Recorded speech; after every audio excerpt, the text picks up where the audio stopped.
Welcome to Crossdressing Stories. Here, we share personal stories, celebrate self-expression. If you're on your own journey or simply curious, you've found your community. Subscribe and join the conversation. Long before the world saw her face, she lived only in reflections.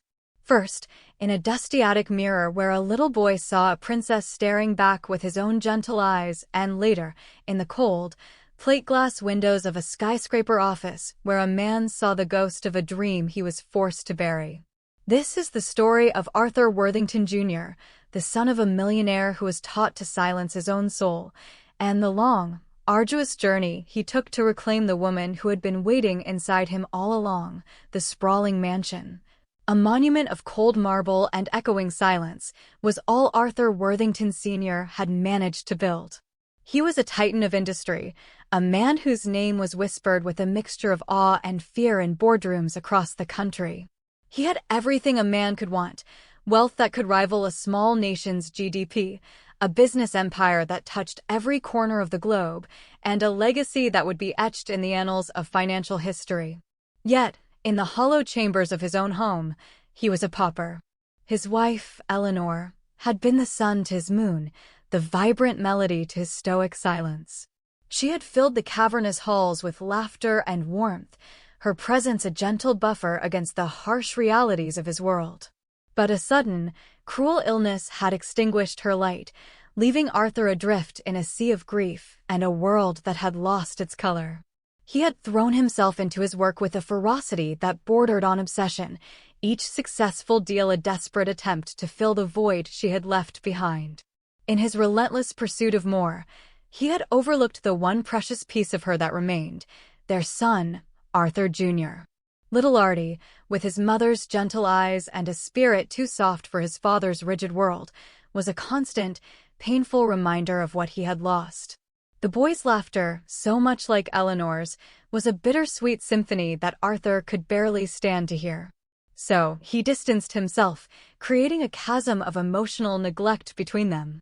He provided for Artie's every material need, the finest toys, the most exclusive tutors, a room that was a miniature kingdom, but he failed to give him the one thing he craved the most: a father's love and attention. The boy grew up in a gilded cage, surrounded by opulence, but starved of affection. Next to the Worthingtons' imposing estate, separated by a meticulously manicured hedge that seemed to sigh with boredom, was a house that was its complete opposite. It was a charming, slightly chaotic cottage overflowing with life. Fuchsia and marigolds spilled from window boxes, a bicycle with colorful streamers lay abandoned on the lawn, and the sound of laughter often danced on the breeze. This was the home of Lily, a girl with hair the color of dandelion fluff and eyes that sparkled with mischief and imagination. While Artie's days were governed by the rigid schedules of tutors and the quiet hum of an empty house, Lily's were a whirlwind of adventure. She saw dragons in the clouds and kingdoms in the garden shed. To Artie, peering through the pristine glass of his bedroom window, her life was a kaleidoscope of color and freedom that he could only dream of. He would watch her for hours, a silent observer of a world so vibrant it made his own feel like a black-and-white photograph. He saw her build forts out of blankets, conduct solemn funerals for fallen leaves, and argue passionately with her collection of dolls. She was the architect of her own universe, a universe he desperately wanted to visit. One sweltering afternoon, driven by a loneliness that had become a physical ache in his chest, Artie found a small, almost hidden gap in the hedge. It was a tiny act of rebellion, a step into the unknown. He pushed through the scratchy leaves and emerged, blinking, into Lily's world. She was there, sitting cross-legged on the grass, giving her teddy bear a stern lecture about table manners. She looked up, startled, her bright blue eyes widening. Artie froze, expecting to be sent away. He was an intruder, a trespasser from the silent, gray mansion. But Lily didn't shout. Instead, a slow, curious smile spread across her face. "You're the boy from the quiet house," she stated, not as an accusation, but as a simple fact. He could only nod, his voice caught in his throat. "I'm Lily," she said, patting the grass beside her. "Do you want to play?" Mr. Snuggles is being very rude today and needs a lesson in etiquette. That afternoon was the beginning of everything. Artie, who had only ever known the company of adults who spoke to him in hushed, formal tones, was suddenly immersed in a world of make-believe. Lily was a whirlwind of creative energy, and she swept him up in her games with an easy, unquestioning acceptance. He became a knight, a pirate, an astronaut, and a wizard. He learned to build dams in the garden stream and to identify the best climbing branches on the old oak tree. For the first time, Artie's world was filled with noise, with laughter, and with the brilliant, chaotic color of a little girl's imagination. In Lily's vibrant backyard, the lonely boy from the gilded cage began to feel the first stirrings of true happiness. Their games were boundless, fueled by Lily's inexhaustible imagination. They sailed imaginary oceans on a ship made of overturned patio furniture and ventured into the deep, dark woods of the shrubbery behind her house. Artie, quiet and observant by nature, was a willing participant, happy to be assigned roles in the grand narratives Lily spun. He found a strange comfort in becoming someone else, a temporary escape from the hollow silence of his own life. One rainy afternoon, confined to the cozy clutter of Lily's attic, they found an old, forgotten trunk. The air was thick with the scent of lavender and mothballs.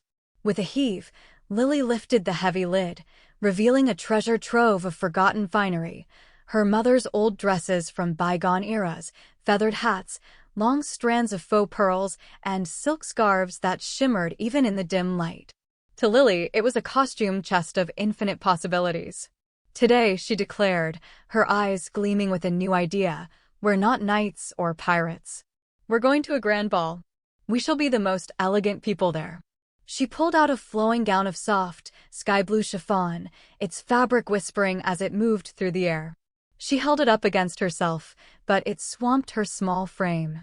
Her gaze then fell upon Artie, who was taller and leaner. A mischievous grin spread across her face. "You'll be the princess," she announced, her tone leaving no room for argument.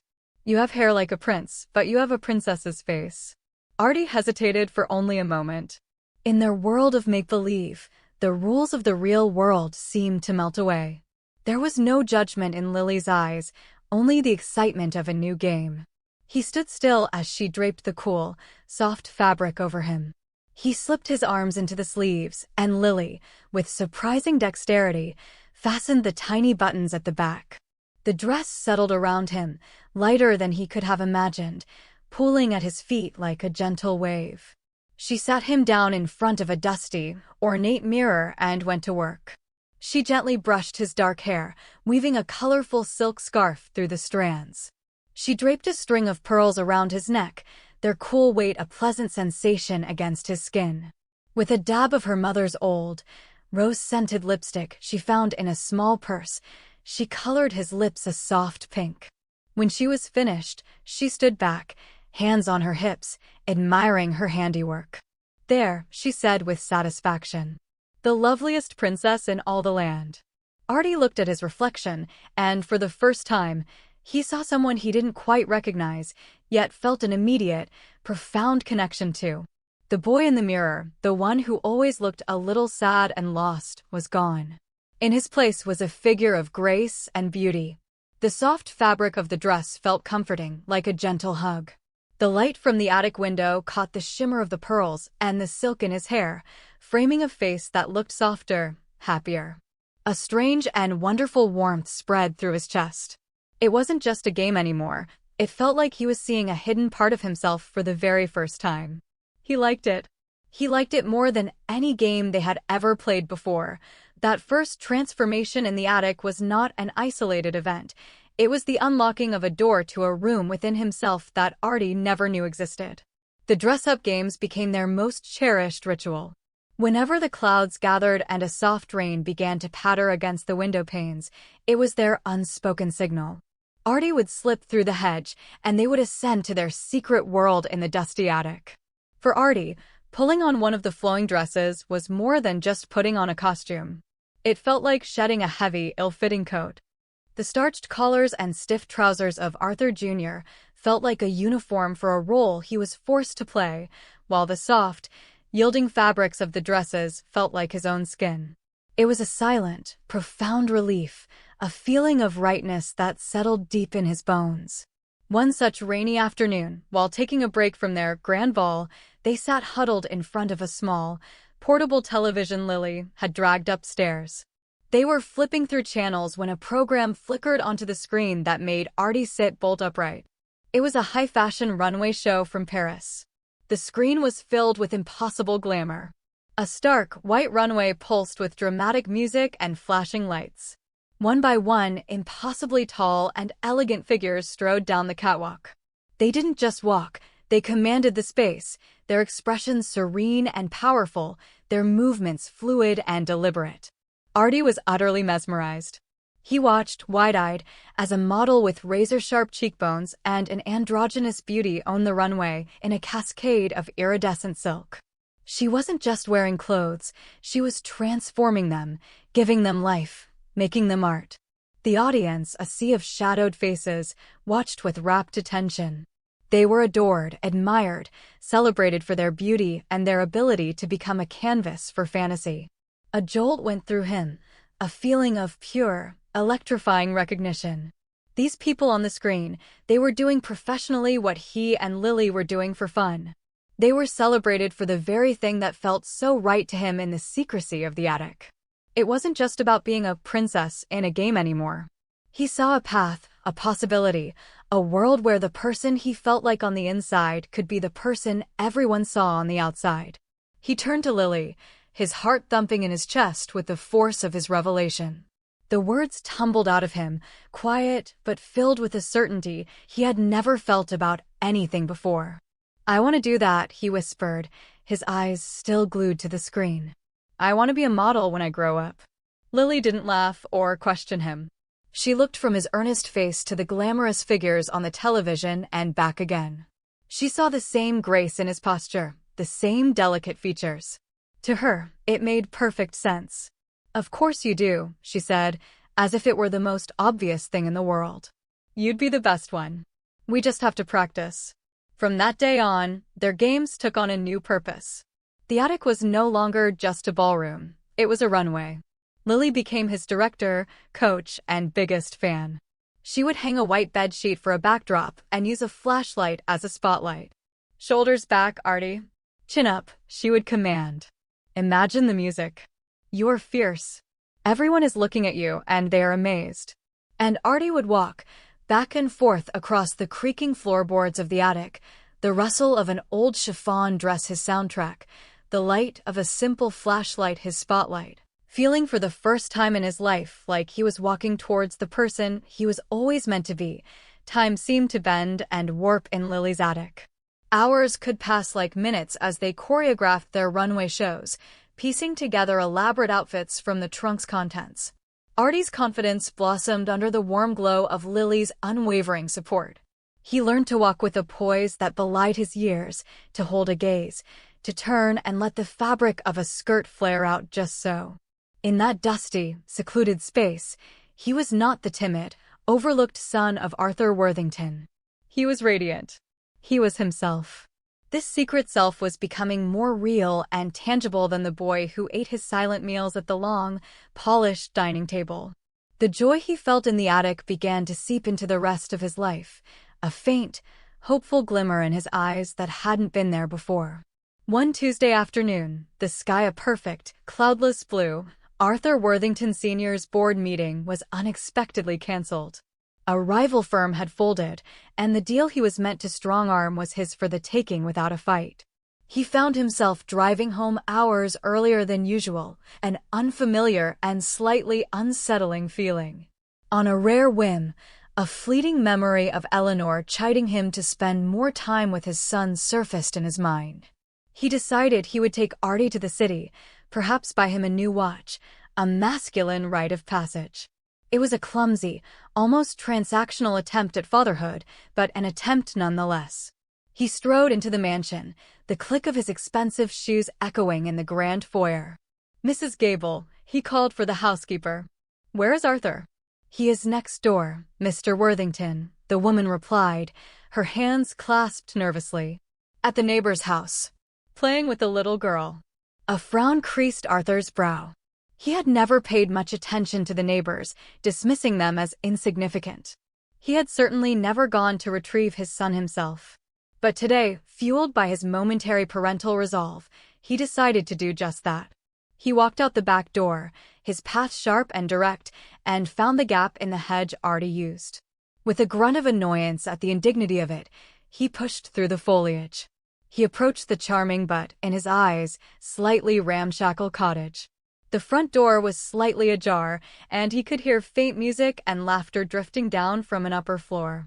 He stepped inside, his presence immediately sucking the warmth from the cheerful, sunlit hallway. He followed the sounds up the stairs to a narrow door leading to the attic. He pushed it open, a stern "Arthur, we're leaving" already formed on his lips. The words died in his throat. The scene before him was so utterly alien, so incomprehensible, that for a moment his mind refused to process it. The attic was dimly lit, a flashlight casting a dramatic beam across the floorboards. At the far end, his son, his heir, was turning slowly, elegantly. Artie was wearing a dress of deep crimson velvet that hugged his slender frame, a string of glittering fake jewels around his neck. His lips were painted a matching red, and a feathered ornament was pinned in his dark hair. The little girl, Lily, was clapping her hands, shouting encouragement. "Perfect, Artie. So elegant. The crowd is going wild." For a long moment, there was only a stunned silence. Artie froze, his pose shattering. The joy on his face evaporated as if it had never been there, replaced by a stark, pale terror. He saw his father, a looming, dark silhouette in the doorway, his face a mask of cold disbelief that was rapidly curdling into a terrifying, icy fury. "What?" Arthur Sr. finally managed to say, his voice low and dangerous, each syllable a shard of glass. "Is the meaning of this?" He didn't wait for an answer. He strode into the room, his presence a violent intrusion into their sacred space. He grabbed Artie by the arm, his grip like iron. The rough tug on the delicate velvet felt like a physical assault. "Take this thing, off of you. Now." He turned his venomous glare on Lily, who had shrunk back, her face white with fear. "You did this," he spat. "You did this to my son." The beautiful, magical world they had built in the attic crumbled into dust. The crimson dress no longer felt like a second skin, it felt like a costume of shame. The jewels felt cheap, the lipstick a grotesque smear. The reflection Artie had loved just moments before was now a source of unbearable humiliation, shattered by the cold, unforgiving gaze of his father. The world Artie had so carefully, so joyfully constructed with Lily shattered into a million pieces. His father's grip was brutal, pulling him roughly from the velvet dress. The fabric tore with a sickening rip, mirroring the rending of Artie's fragile piece. He fumbled with the fastenings, his fingers trembling, tears blurring his vision as he struggled to shed the very thing that had brought him such profound, secret joy. Lily, eyes wide with horror, stood frozen, her small world reeling under the force of Arthur Sr.'s wrath. "This stops now," his father snarled, his voice vibrating with a barely contained fury that was far more terrifying than any shouting. "Do you understand me, Arthur? This unnatural behavior, this girl, she is a bad influence. A terrible influence." He cast a withering glance at Lily, who cowered, her innocent face crumpled with fear. He dragged Artie out of the attic, down the stairs, and out of Lily's house without another word, not even a glance back. Artie heard Lily's faint, choked sob echoing behind them, a sound that would haunt him for years. He wanted to reach out, to say something, anything, but his father's grip was unyielding, propelling him forward, away from his only friend, away from the only place he felt truly free.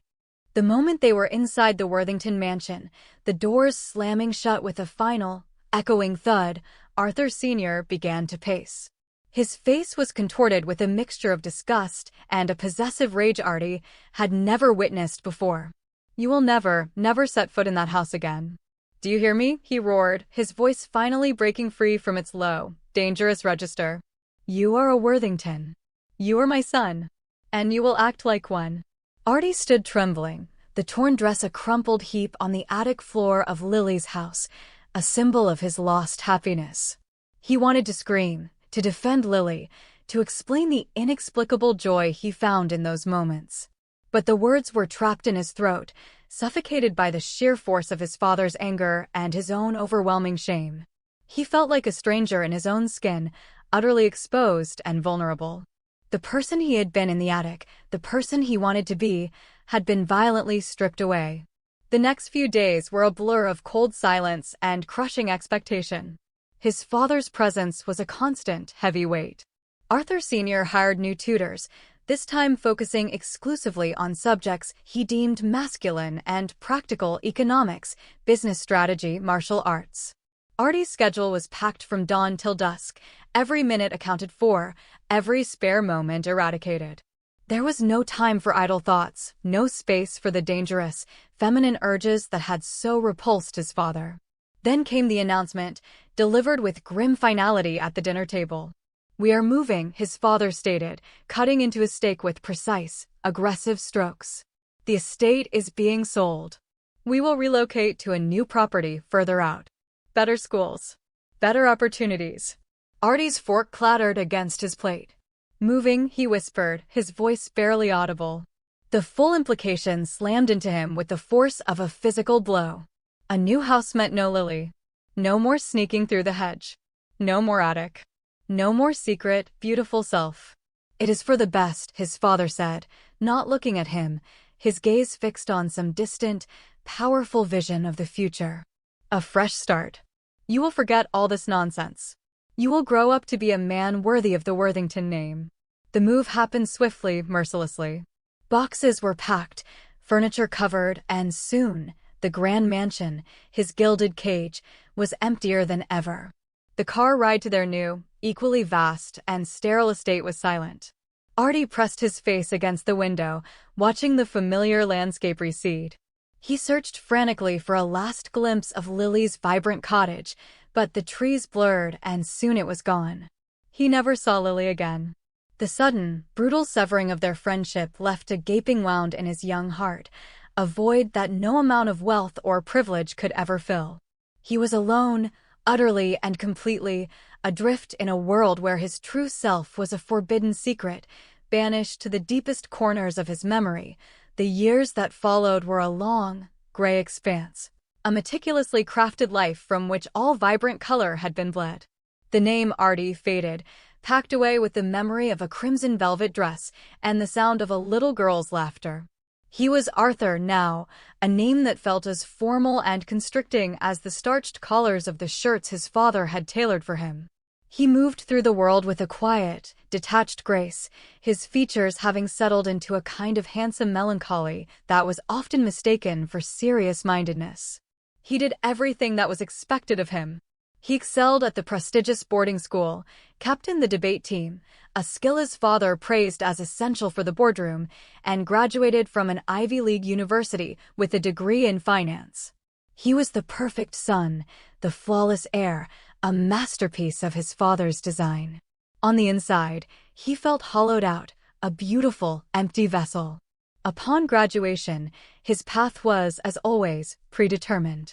His father arranged a position for him at Worthington Industries. It wasn't a job so much as an anointment. He was given a spacious office on the 40th floor with a panoramic view of the city, a heavy mahogany desk, and a title that sounded important. His days became a monotonous rhythm of spreadsheets, market projections, and conference calls. He learned the language of mergers and acquisitions, of profit margins and shareholder value. He was good at it. His mind, disciplined and sharp, could navigate the complex world of high finance with an ease that pleased his father immensely.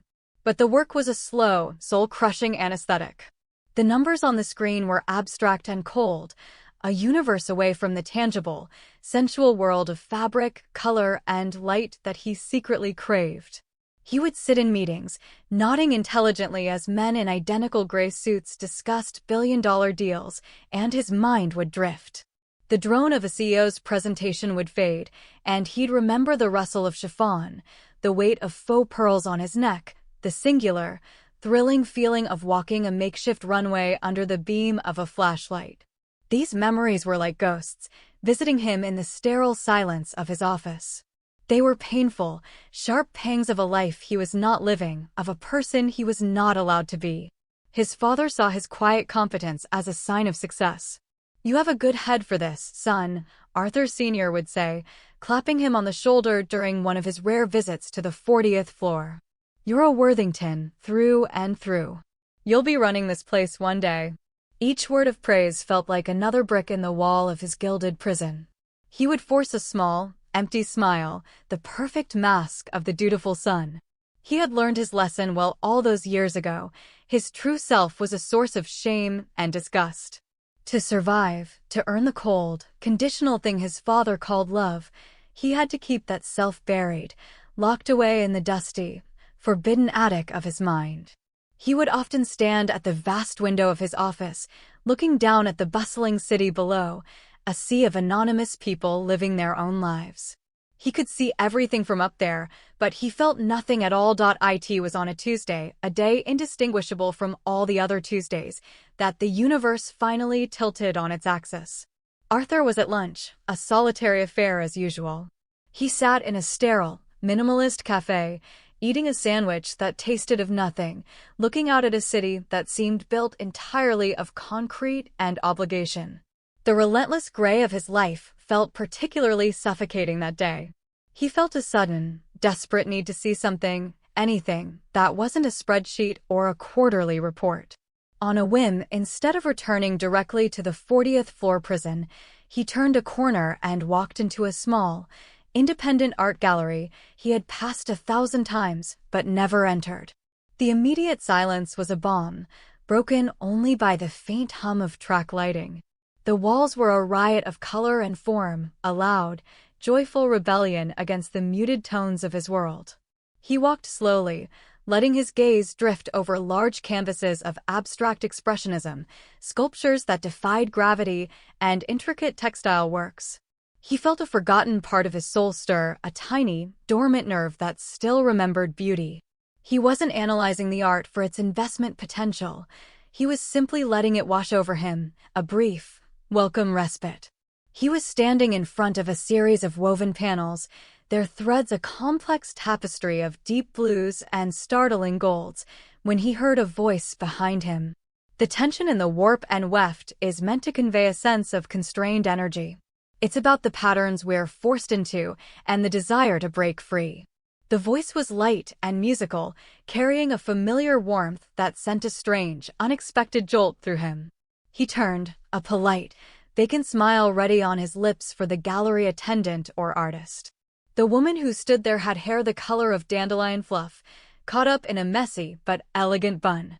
She had a smudge of charcoal on her cheek, and her bright blue eyes, the exact shade of a summer sky, were sparkling with intelligence and passion. A chasm of 2 decades opened up and then slammed shut in an instant. His heart stopped, then hammered against his ribs with a force that left him breathless. The woman's professional smile faltered. Her eyes widened, a flicker of confusion giving way to dawning, impossible recognition. She took a half step back, her head tilting as she truly looked at him, past the expensive suit and the melancholic, guarded expression. She saw the boy beneath the man. "Artie," she breathed, the name a ghost on her lips, a sound he hadn't heard in a lifetime. The name hit him like a physical blow. The carefully constructed walls around his heart, built brick by brick over years of silent compliance, crumbled to dust. The world swam around him, the vibrant art on the walls blurring into a vortex of color. All he could see was her face. "Lily," he managed to say, his voice thick, rusty from disuse in speaking a language of genuine emotion. It was her. Older, more confident, but unmistakably the same girl who had declared him a princess in a dusty attic. A slow, wondrous smile spread across her face, chasing away the shock.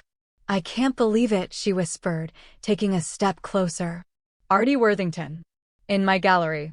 She gestured to the woven panels he'd been admiring. This is my work." Of course it was. He could see it now, the chaotic beauty, the constrained energy, the desire to break free. It was the story of her soul, and in a way, it was his too. The stilted, awkward conversation of strangers who were once the closest of friends followed. He learned she was a successful textile artist and designer. He told her he worked in finance, the words tasting like ash in his mouth. The gap of 20 years felt both immense and insignificant. The unspoken memory of that final, terrible afternoon hung in the air between them, a tangible presence. "I have to get back," he said finally, the conditioning of his life pulling at him.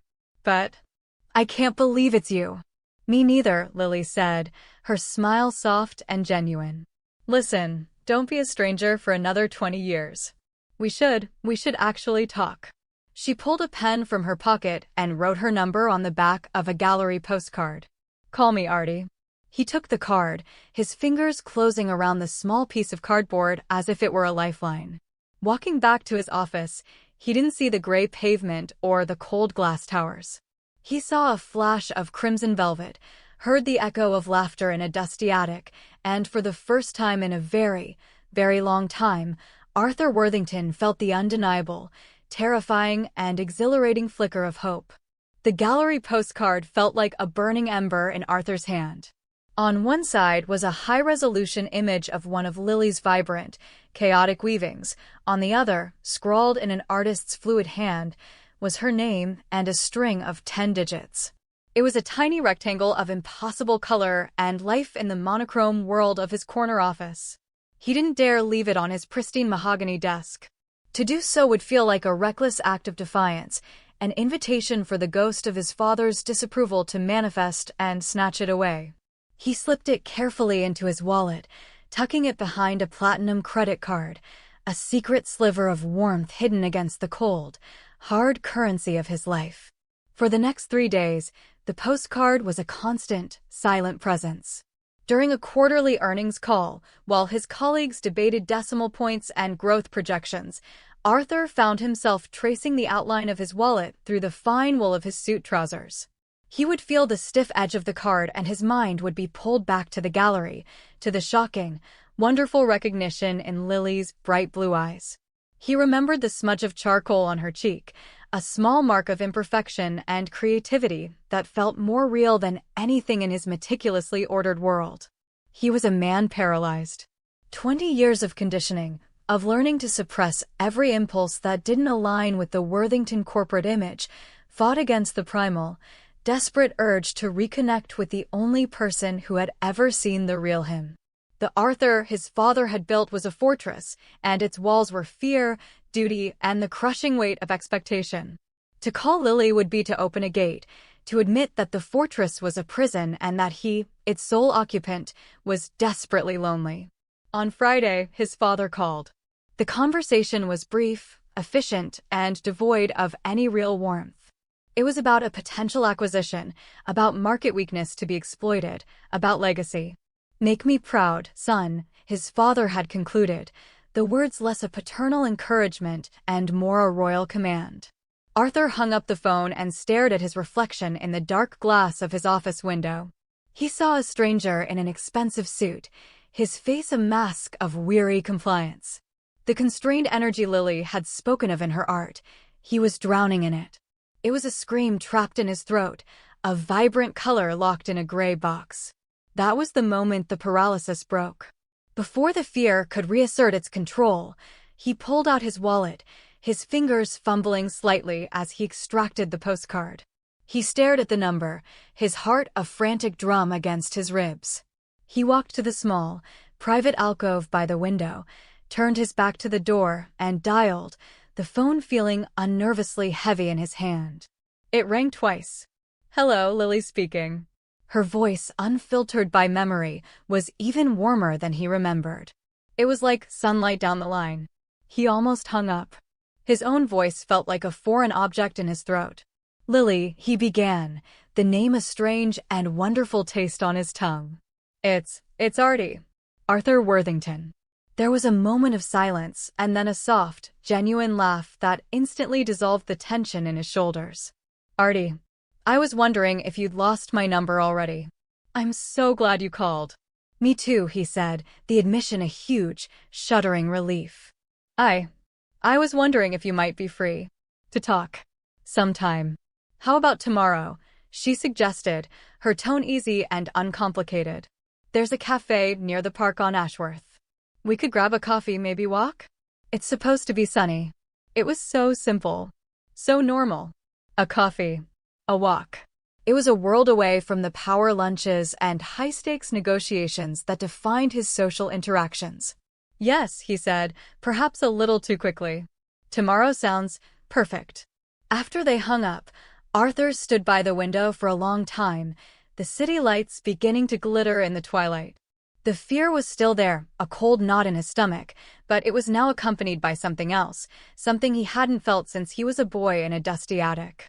It was a terrifying, brilliant thread of hope, pulling him towards a future that was, for the first time in 20 years, unwritten. The cafe was everything Arthur's life was not. It was small, warm, and filled with the rich, comforting scent of roasted coffee and cinnamon. Sunlight streamed through the large front window, illuminating the dust motes dancing in the air and highlighting the happy chaos of mismatched chairs and tables filled with people laughing, reading, and talking. Arthur, dressed in a muted gray cashmere sweater that was his version of casual, felt like a specter from another world. He had arrived 10 minutes early and sat nursing a black coffee, his posture rigid, his hands wrapped around the mug for a warmth he couldn't seem to absorb. Every clink of a spoon, every burst of laughter, felt jarringly loud in the silent, ordered cathedral of his mind. Then, the bell above the door chimed and Lily walked in. She was a splash of vibrant color in the cozy, earth-toned room. She wore a paint-splattered denim jacket over a bright yellow dress, a long, multicolored scarf draped around her neck. She scanned the room, her eyes landing on him, and a smile bloomed on her face, so effortless and genuine it made his own cheeks ache from the memory of a real smile. "Hey, stranger," she said, sliding into the chair opposite him.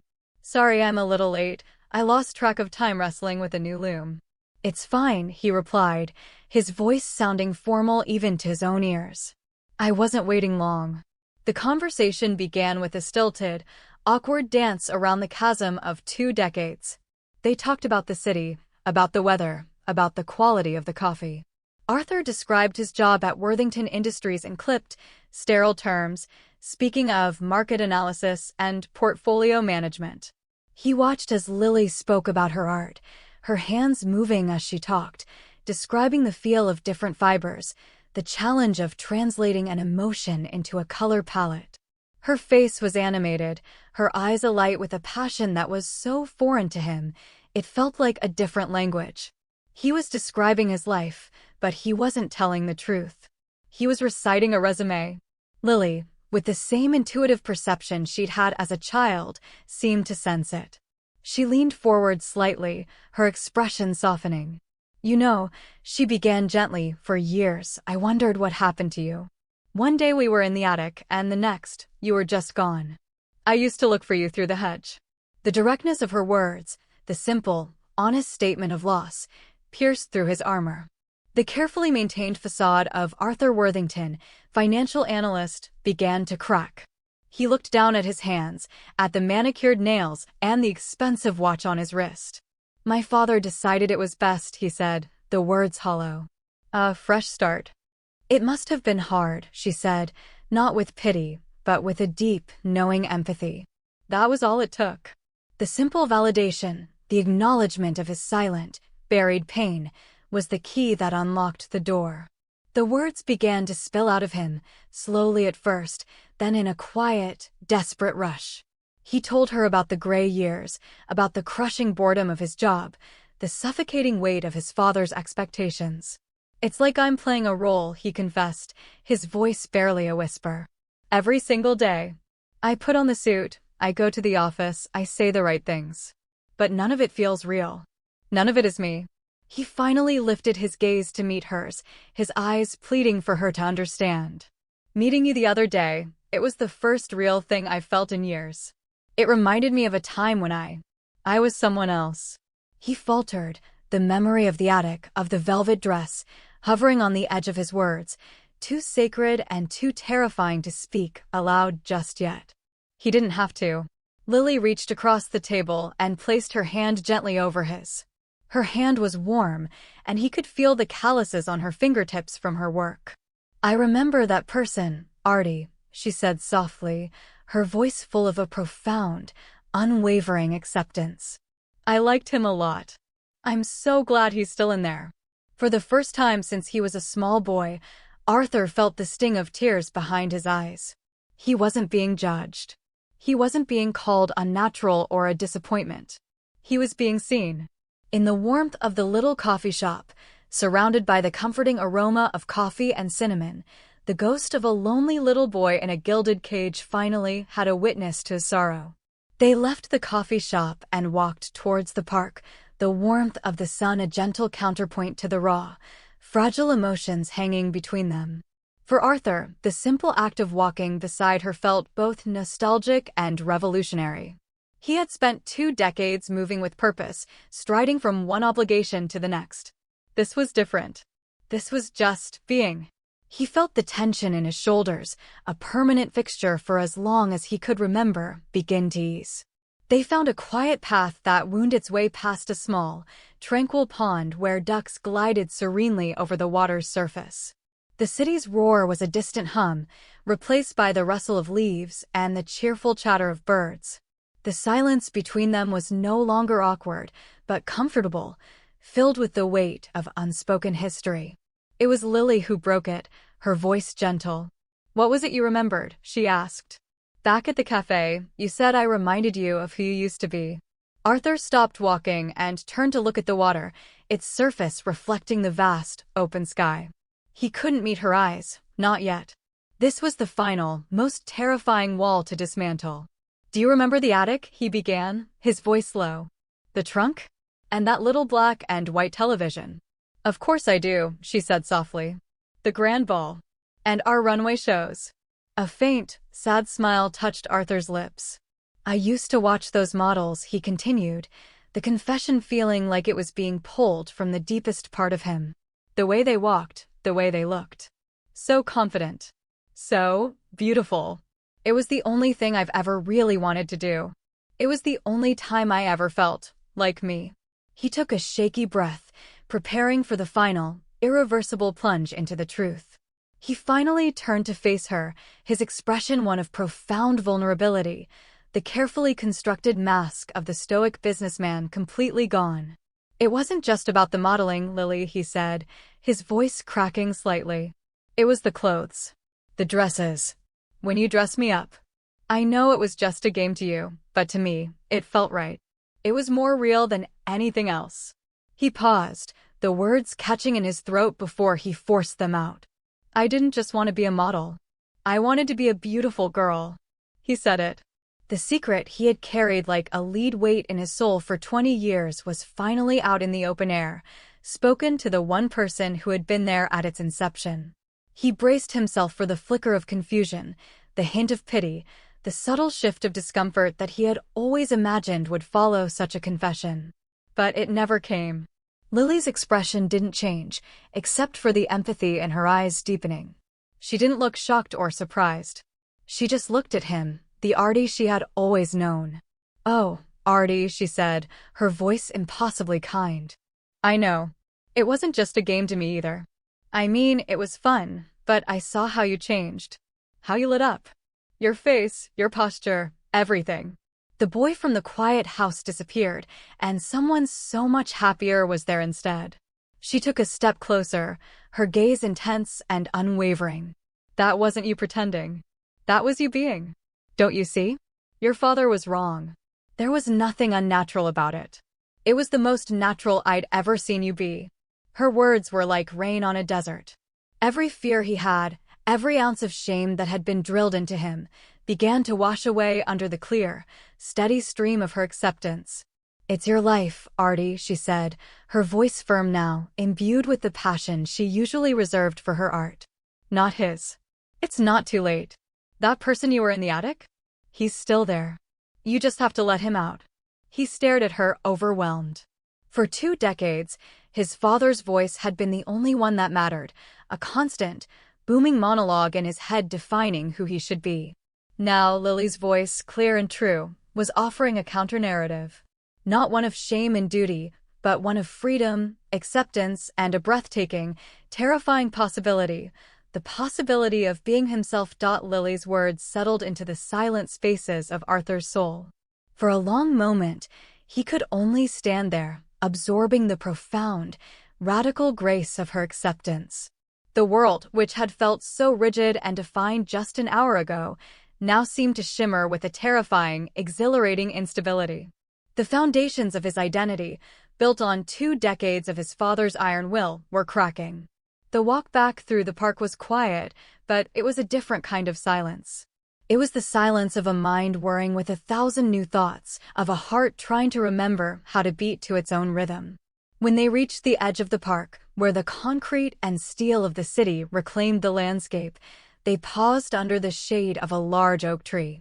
"Thank you," Arthur said, the words feeling utterly inadequate. "For listening. For not being your father?" Lily finished for him, her smile gentle and free of judgment. "Artie, the only person you need permission from is yourself. My number hasn't changed. Call me anytime. Even if you just want to talk about looms." She gave his arm a light, reassuring squeeze before turning and walking away, a vibrant splash of color disappearing into the gray crowd. Arthur stood and watched until she was gone. He felt untethered, as if the strings that had puppeted his life had been snipped, and he was now floating, unsure of which way was up. He hailed a taxi, the familiar leather interior of the car feeling alien and constricting.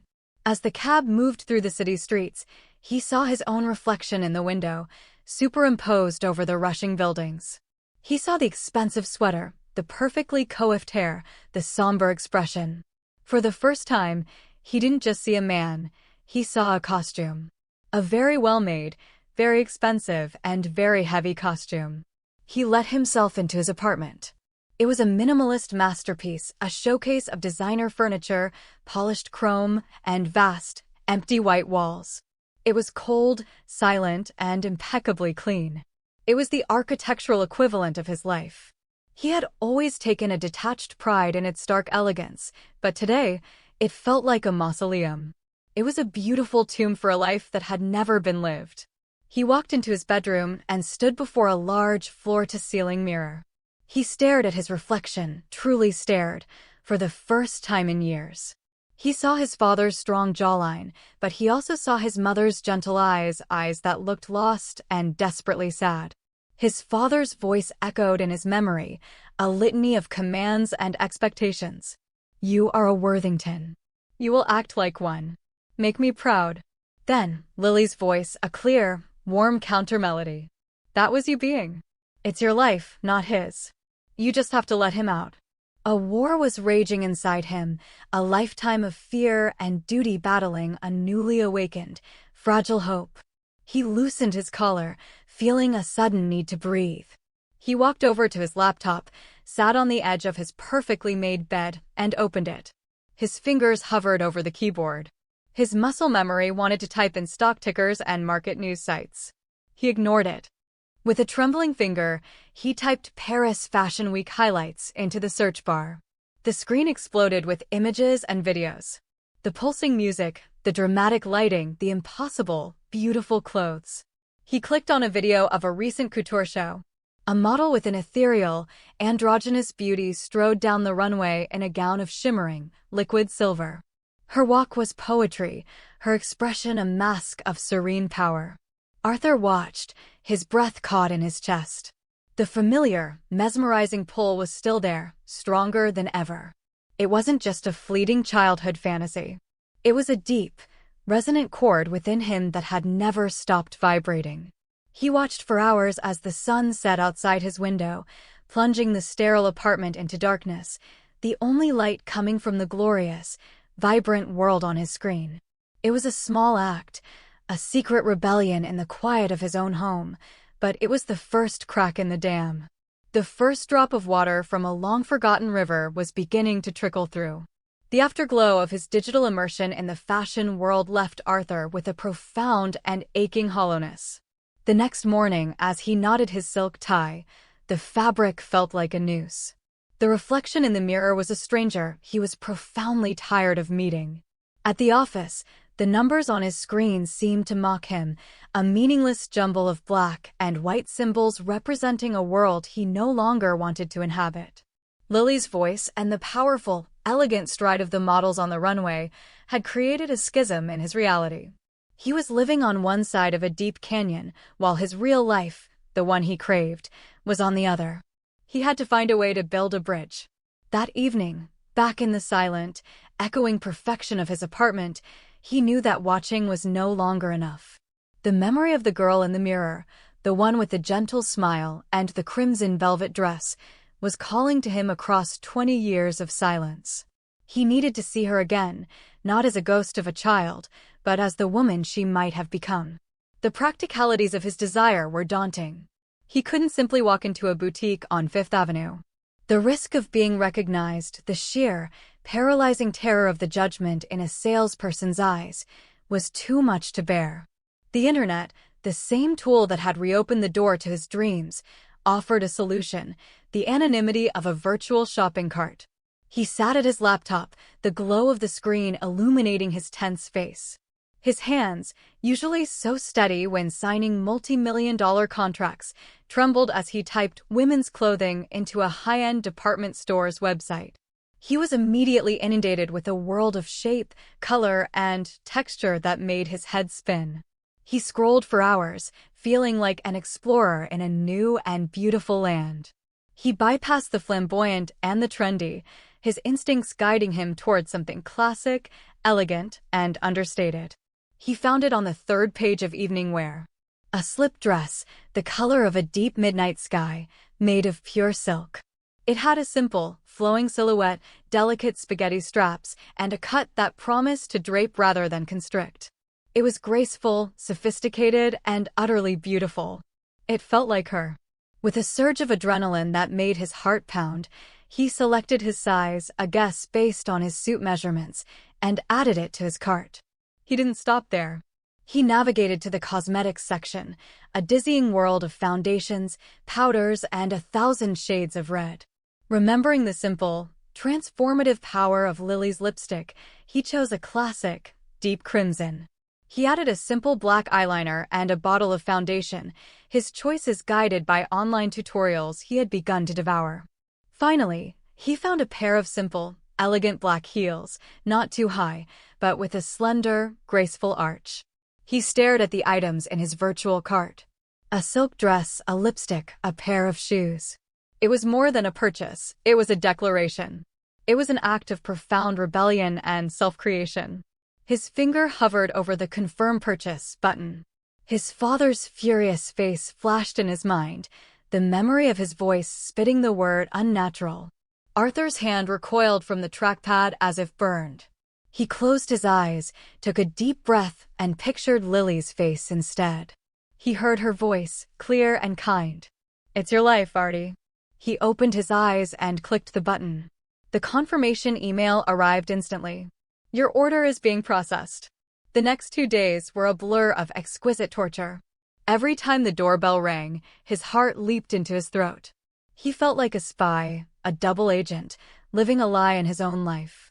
At work, he was detached and distracted, his mind consumed by the impending arrival of a simple brown box. On the third day, it came. The doorman buzzed his apartment. "Package for you, Mr. Worthington." Arthur's voice was steady as he replied, "Thank you, just leave it." He waited a full 10 minutes after he heard the doorman leave before opening his apartment door.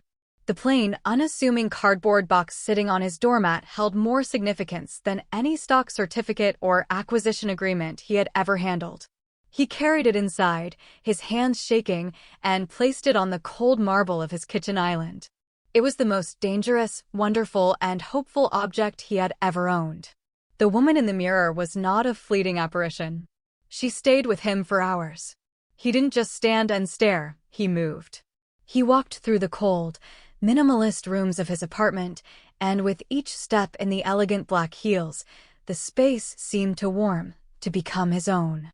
He learned the rhythm of a different kind of walk, the sway of silk against his legs, the way the light from the city below caught the fabric.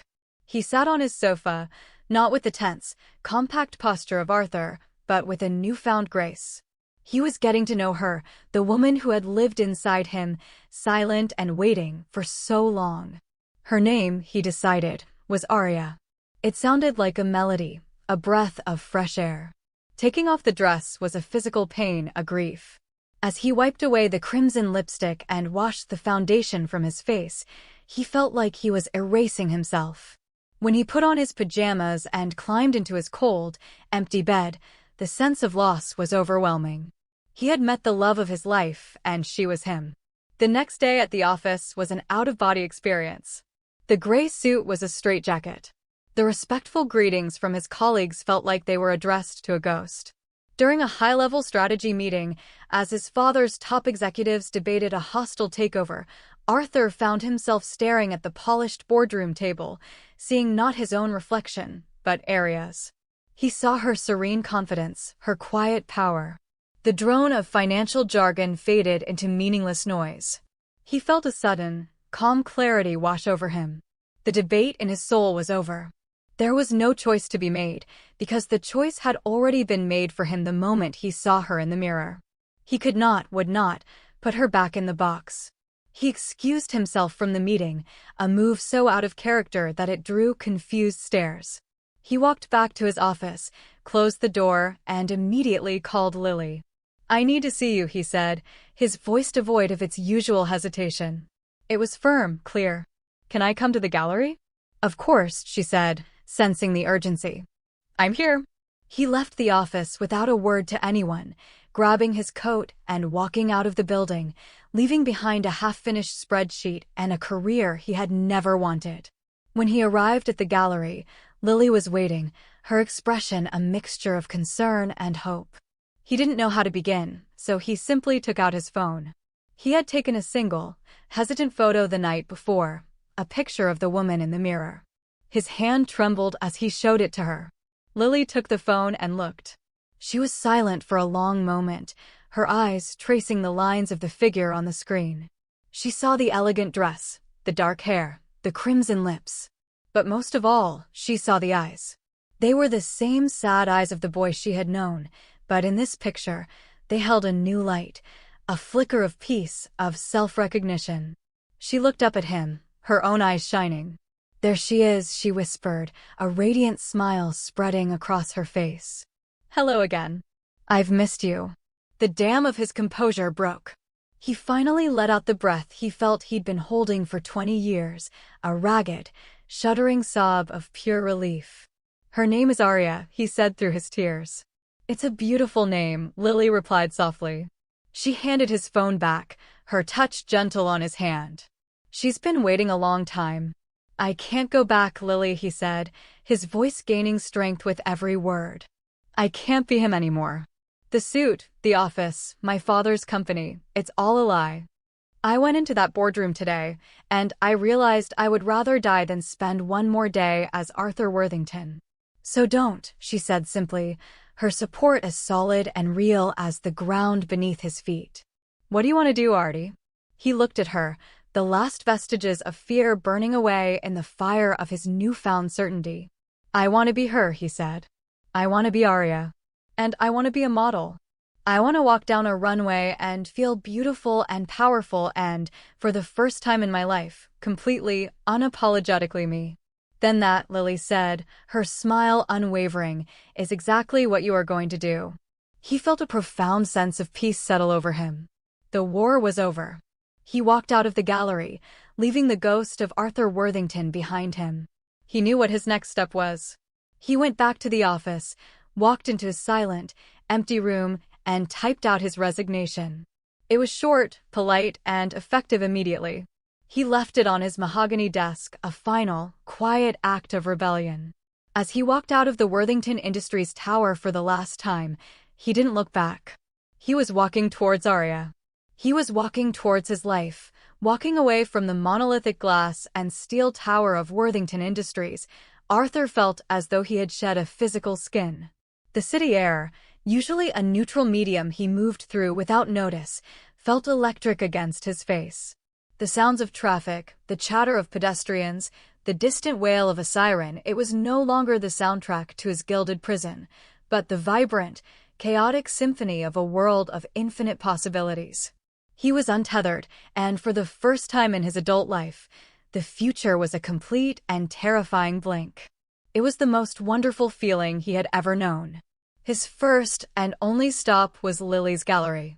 When he walked in, the resignation already a settled fact in his soul, she took one look at his face and knew. She saw the fear, yes, but underneath it, she saw a profound, earth-shaking relief.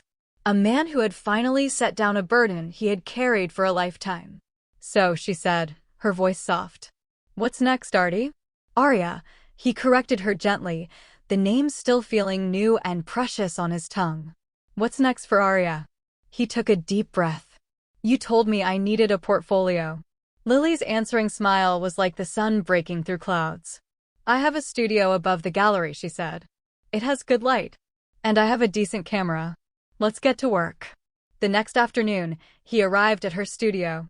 It was a world away from his sterile apartment, a large, airy space with paint-splattered wooden floors, half-finished canvases leaning against the walls, and the rich, mingled scents of oil paint, turpentine, and brewing coffee. It was a room where things were created, messy and beautiful and real. It felt more like home than any place he had ever lived. The transformation was different this time. It wasn't a secret, furtive act performed in the shadows of his bedroom. It was a joyful, collaborative ritual. Lily, with her artist's eye for color and form, helped him with his makeup, her touch steady and sure. They didn't have a wardrobe, so they improvised, draping and pinning a long bolt of deep emerald silk from her textile collection into a makeshift gown that was more striking than anything he could have bought. When he was ready, he stepped in front of the simple white backdrop she had set up. The photography lights were hot and bright, a far cry from the flashlight in the attic, but the feeling was the same. He felt exposed, vulnerable, and more himself than ever before. "Okay, Arya," Lily said from behind the camera lens, her voice warm and encouraging. "Just breathe. Forget I'm here. Just be." He closed his eyes, took a breath, and let the ghost of Arthur Worthington fall away. He remembered the feeling of the midnight blue dress, the quiet confidence of the woman in the mirror. He thought of the models on the runway, their serene power. He channeled the joy he'd felt as a boy, the pure, unadulterated rightness of it all. He opened his eyes. His posture shifted, his expression softened, and a quiet, powerful grace settled over him. He wasn't just wearing a silk wrap, he was inhabiting it. He moved slightly, letting the fabric catch the light, his chin lifted, his gaze finding the camera lens not as an intruder, but as an audience. Lily's breath caught. It was him, and yet it was so much more than him. It was the person who had been locked away, now standing fully in the light, radiant and unapologetic. Click. The sound of the camera shutter was crisp and final in the quiet studio. It was the first frame of a new life. The first photograph of Arya. It was not the picture of a man in a dress, but of a woman claiming her existence. The journey to become a famous model would be long and difficult, filled with obstacles he couldn't yet imagine. But in that moment, under the warm lights of his oldest friend's studio, the lonely boy from the gilded cage was finally, truly free. The journey had just begun. The brown box sat on his kitchen island for a full hour, a silent, unassuming catalyst. It radiated a potential energy that filled the sterile apartment with a terrifying, thrilling hum. Arthur found himself pacing, unable to sit still, a maelstrom of fear and anticipation churning within him. This was the point of no return. As long as the box remained sealed, he could pretend it was a mistake, an impulse he could undo. But to open it was to commit, to take the first tangible step across the bridge he had only just begun to imagine. Finally, he could wait no longer. With a surgeon's precision, he slit the packing tape and folded back the cardboard flaps. Inside, nestled in layers of tissue paper that whispered with every movement, were the items he had chosen. He lifted them out one by one. The silk dress was the first thing he touched. The fabric was even more luxurious than he had imagined, cool and impossibly smooth, pooling in his hands like liquid moonlight. He held it up against himself, the deep midnight blue a stark, beautiful contrast to his pale skin. He unfolded the lipstick, a perfect, untouched slash of crimson. He ran his thumb over the sleek leather of the heels. He carried his treasures into the bedroom, laying them out on the pristine white duvet like sacred offerings. He drew the blinds, creating a soft, intimate twilight in the room, a private world away from the judging eyes of the city. Then, slowly, deliberately, he began. He stripped off the uniform of Arthur Worthington, the gray trousers, the button-down shirt, the suffocating expectations they represented.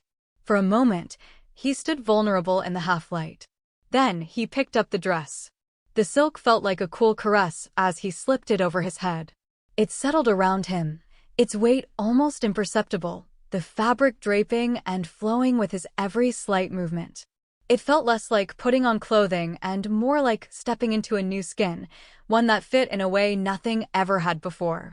He sat at his dresser, the small, curated collection of cosmetics before him. His hands were clumsy at first as he applied the foundation, blending it carefully. He watched tutorials on his phone, propped up against the mirror, pausing and rewinding as he followed the instructions. He drew a thin, tentative line of black eyeliner along his lids, his breath held tight in his chest. His heart was hammering, a frantic, wild rhythm. Finally, he picked up the lipstick. He carefully, meticulously, painted his lips the deep, defiant crimson. He slipped his feet into the heels, the slight lift altering his posture, elongating his frame, forcing him to hold himself with a new, deliberate grace. He stood up, a little unsteady at first, and took a deep, shuddering breath. He turned to face the full-length mirror. The man was gone. The woman who stared back at him was a stranger, and yet, she was the most familiar person he had ever seen. She was tall and slender, with his mother's gentle, dark eyes, which now looked startlingly large and expressive. The simple, elegant dress skimmed her body, hinting at a graceful form he never knew he possessed. The crimson lips were a bold slash of color in her pale, beautiful face. She looked serene, powerful, and exquisitely, breathtakingly real. It wasn't a costume. It wasn't a game. It was a revelation. It was the truth he had been carrying, buried and silent, within him his entire life. He lifted a hand to touch the face in the mirror, his painted nails a shock of elegance against his skin. A single, silent tear traced a path through his carefully applied foundation. It wasn't a tear of sadness or shame. It was a tear of profound, earth-shattering relief. It was the quiet, final acknowledgement of a soul that had, after a lifetime of exile, finally come home. The woman in the mirror smiled, a slow, tentative, beautiful smile. And Arthur smiled back.